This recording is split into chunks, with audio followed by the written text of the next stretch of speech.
Good morning from Patty's Garage. It's going to be a nice day today, so let's get the garage door open and get organized. There's been a couple of changes since my last video where I was working on the exhaust system, kind of down in there. I did get the HS2 carburetors back reinstalled, fuel line hooked up, throttle cable hooked on, waiting for a new replacement choke cable. So this side is getting pretty well complete. And I'll be moving on over to this side, the electrical side. And one of the major projects that I'll be tackling, the dynamo has been replaced with a Dynamator. This is a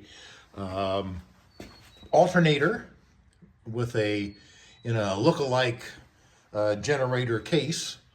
That has all been installed, tightened up, belt. I'm leaving the radiator off because that gives me all kinds of nice access in here.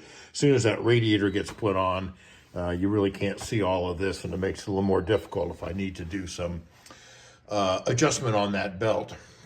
But other than that, we're going to be hooking up wires, relays, dealing with the regulator. This will be replaced with a dummy regulator because the Dynamator, the alternator, has its own internal regulator.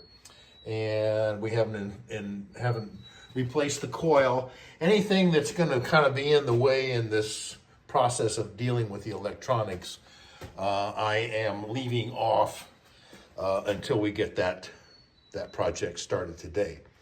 So let's take a look at some of the components. So there's really just a few relatively simple components to completing this installation other than mounting the Dynamator itself. Key to this is I've got all of the instructions that I can find. I just put those into a binder so that I have those readily accessible. But so the most complicated, if you will, step in this process is to replace the existing regulator, and we'll see more of that a little bit later. Replace the existing regulator with a dummy regulator, and this is the part that we're dealing with. Some people will use the existing regulator and remake, take out the guts of the existing one and replace it with these components. This will basically become a junction box, if you will, because there's no longer the two little towers that sit in here that do the regulation of output from a generator. And what it's been replaced with is a fuse. See if I can, I'm not sure. Looking for the rating on that as to what I think it's like, whether it's 45 amps. I'm not sure exactly what that is. It's a pretty high level fuse in there, just to kind of protect the circuit. The kit comes with a relay, kind of a little jumper wire, the cover, and I think as probably most people do, I'll be using the original cover just for originality's sake. Mine is in good condition. Some connectors. There's a little adapter. Adapter came with the kit. And so yeah, that's about it. You start replacing all these various wires, and I'll look at that when we get in a little more detail when I get to that point. And I've got an assortment of, this is 10 gauge wire. I really only need one, probably be using this yellow one because of the additional output of the alternator. And then I've got a selection of what are these, 18 gauge.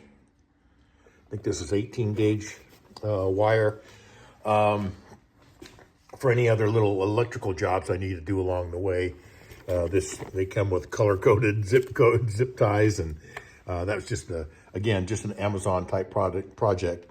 So those are the components that we'll be dealing with, and probably most important is the instruction manual and all the various ways that these can be hooked up.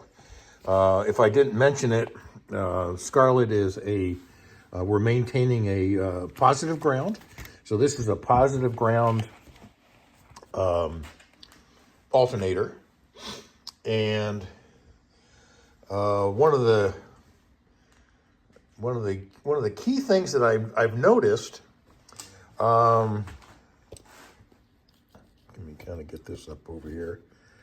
One of the key things that I've kind of noticed in looking at videos on this installation with both the Econobox and Steve Meyer's This Week with Cars, they do pretty much a normal hookup wire-wise and did not use the relay that comes with a dummy regulator kit. And I'm not sure exactly why, but I do know that in one case they were using this section of the kit, and which clearly says all Positive Earth units are supplied with a relay. This part of the Positive Earth dyno installation, this is a must be fitted for the ignition warning light and switch to be shown. So I don't know why they chose not to use that relay, but I will be installing that. One of the other items that was not mentioned in the two videos, either from Econobox or This Week with Cars, when they were doing this type of installation, is that they did not mention upgrading the wire from the Dynalite to the battery.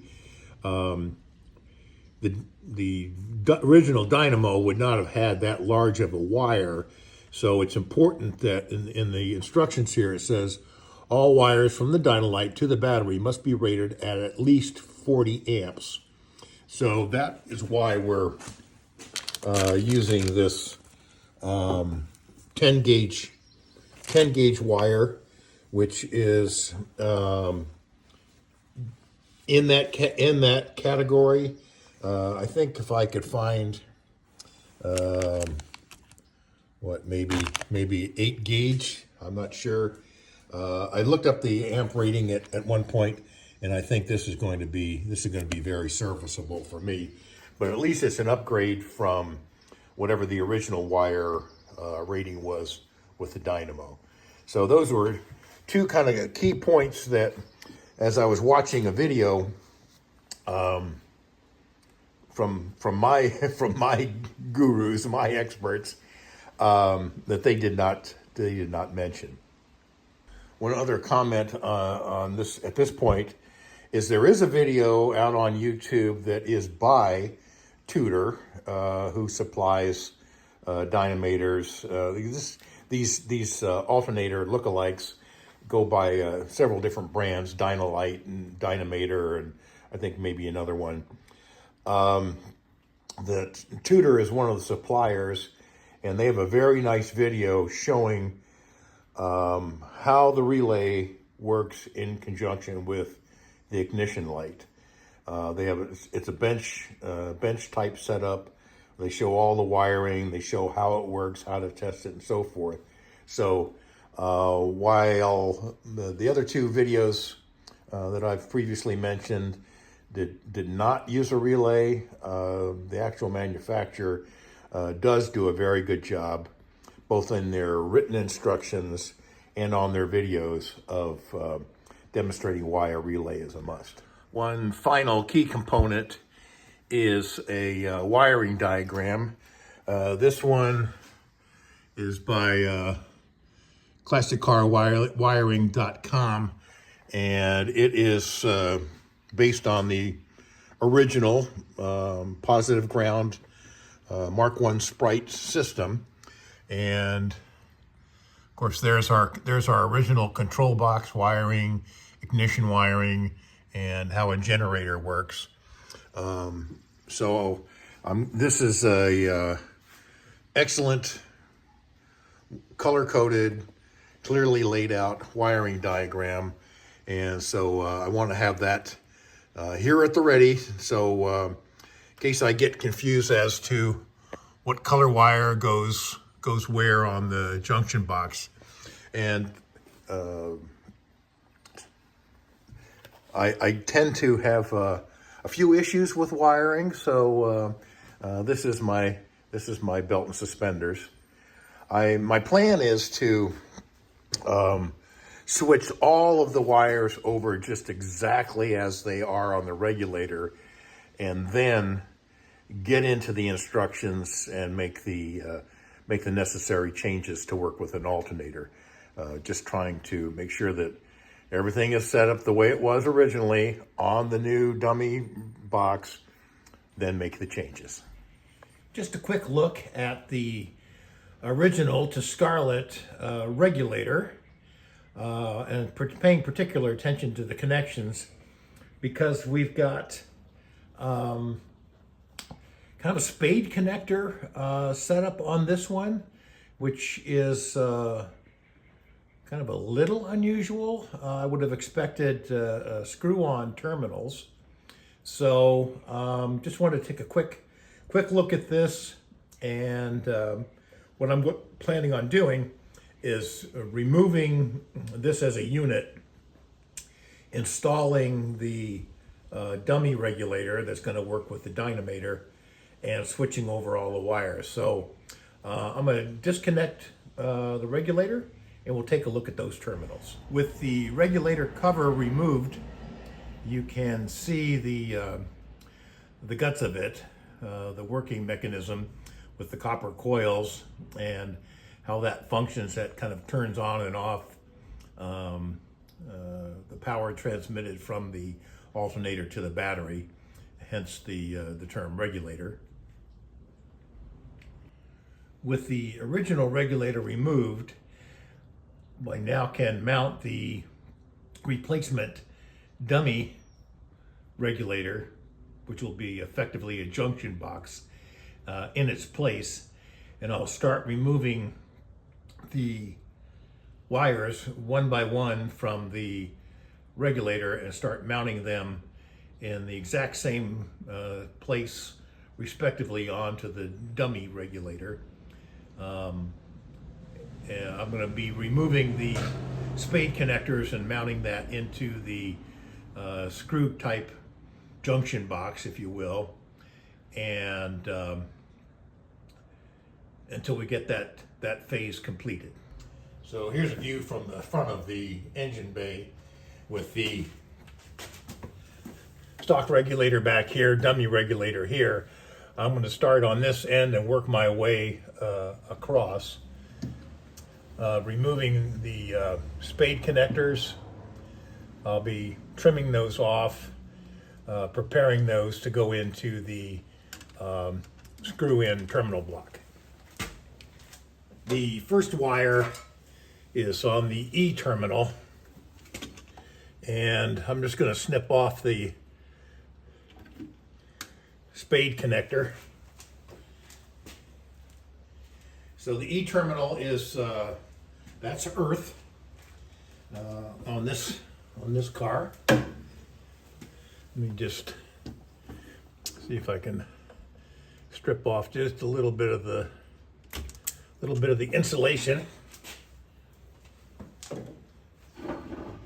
and then what I'm going to do, if I can get my hand out of the way, is just pull down some of these strands and then wrap that around the remaining wires.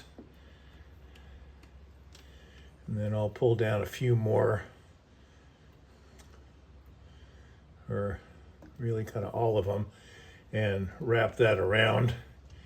And basically what I'm doing is thickening the end of the wire so that when I place it into this terminal, it doesn't just splay out and become kind of a loose end. Now, removing the wires from the regulator D terminal, we had two wires. We had a larger one, and then we have a smaller one.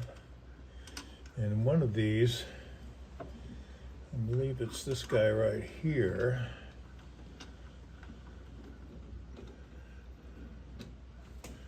We have two yellow wires. And I thought one of them should have had they're two yellow wires.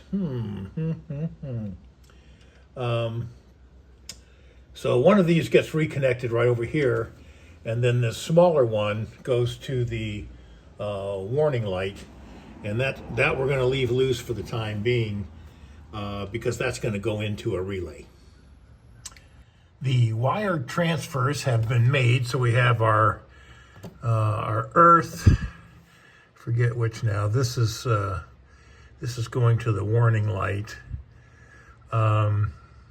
Ignition. I forget all these, but the brown and blue, brown. We doubled up on the yellow, green, and the small yellow, larger yellow, and then the black earth. So that part has all been completed. The next step is to figure out how we wire in the relay. The easiest part of this process is the earth. They actually provided a jumper cable with a secondary little clip on it that just jumps across 86 to 30, and that gives us an earth connection on both of those terminals. What we're trying to do is, because this is a positive earth system, this relay is trying, I guess in effect, to fool the system into thinking that it's negative earth. That's my simplistic way of thinking about it anyway.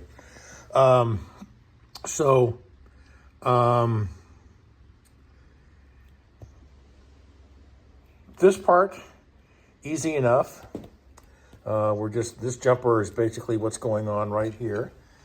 Then we just need to wire in a connection from the ignition side and the connection in from the generator, the small terminal generator, into the warning lamp circuit and back to the relay. You'd think that'd be simple, but for my simple mind,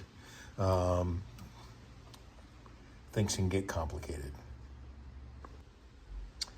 So according to the instructions, as long as we're using a positive earth system, we have to use this relay. And it says it must be fitted between the ignition warning light and the ignition switch behind the dashboard as shown. Failure to install this unit will result in instant failure of the Dynalight. So they never really give a good definitive example, either in the instructions or these kind of semi-cryptic schematics here. But looking at the let me get the glare off of this if I can. So here's dynamo. Here's a yellow wire coming out from the junction box, the regulator. And it comes to the ignition warning light. Comes into the ignition warning light as a yellow wire. and then it comes out of the warning light as a white wire down to the switch. So if we're going to mount it between the ignition warning light and the switch, it has to be, we should be able to see it right there at the bulb, and it's got to be a white wire. So our ignition warning light is right here at the base of the speedometer, and I pulled that light out, and we can see that we've got a yellow wire and a white wire. So the yellow wire, if I'm reading all of that correctly, is coming from the dynamo, leaving the light bulb and going back to the ignition switch on the white wire. So that in between those two, I'm gonna have to cut a splice in that white wire, fit my relay on the two terminals in and out, and should be just about that easy. I'll find a place to mount the relay up here behind the dash, and we should be set to jet. With the relay mocked up here, I've got my jumper cables going to the two earth terminals, 86 and 30, and then the red terminal here will match up to the terminal here, 87, which is between the alternator and the warning light coming into the relay, and then the blue terminal, which is 85, will come from the switch into terminal 85. So then these two wires will just have to get spliced into the white wire. Get this out of the way. This white wire that comes down from here, from the dynamo to the ignition switch. So I believe it's going to be as simple as that. I'll just have to, I'll get this mounted up. I'll need a wire coming off this just to attach to a ground. I'll get that mounted, and then I'll know how much wire I need to cut and put on the terminal ends to finish mounting that. I'm just test fitting the relay that's going to allow the ignition light to function correctly with a positive ground car. And I'm going to use the existing mounting posts on the speedometer to connect up that relay. So the relay is mounted on the left here to the left mounting post, and then I've got a ground wire running over to the opposite post, which is also an existing ground circuit. So no hole drilling, just going to prefabricate up some of these fittings, and let's see if I can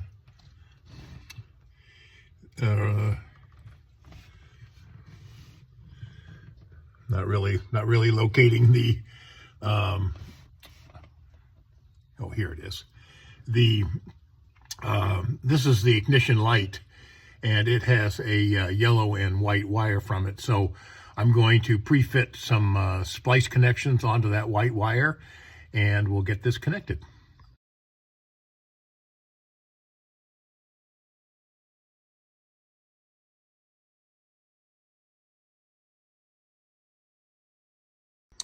I'm completing the wiring of the relay that goes to the ignition switch, and this is our, kind of got them color coded, where we've got the this red circuit over here. Red circuit goes directly to the light, which is what we've got here. Red circuit just going right to the light. It'll come back out as the yellow wire back to the Dynamator, and then the blue circuit, which is this one right here, goes back. This white wire just goes back over to the ignition switch. So that's all completed. the connections have been crimped, and now I'm just going to get my little mini hot air gun, and we'll seal up all those connections and make sure everything's nice and snug. And then we'll get that mounted up to the back of the speedometer. There's a little hole here on the relay that'll go on up in there, and the ground wire, the black wire over here on the 30 circuit has already been attached to the back of the speedometer.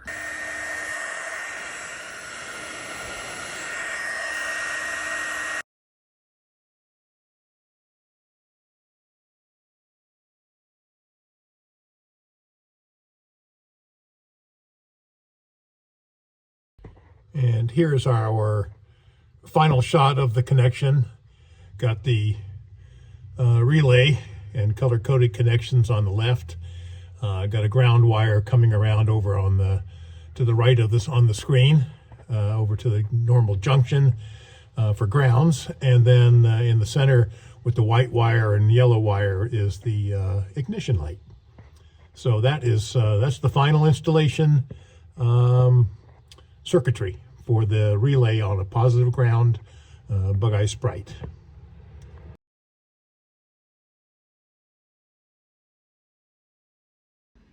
Well, this video is getting a bit long, so I'm going to call it here with the installation of the relay, and pick some things up, get reorganized, and we'll get back under the hood for the final connection of the Dynamator. And we'll do some other engine, getting the coil hooked up, and maybe even install the radiator, but certainly doing the interior. So anyway, bunch of little projects to finish up. I'm going to call it here, and we'll pick it up in the next video.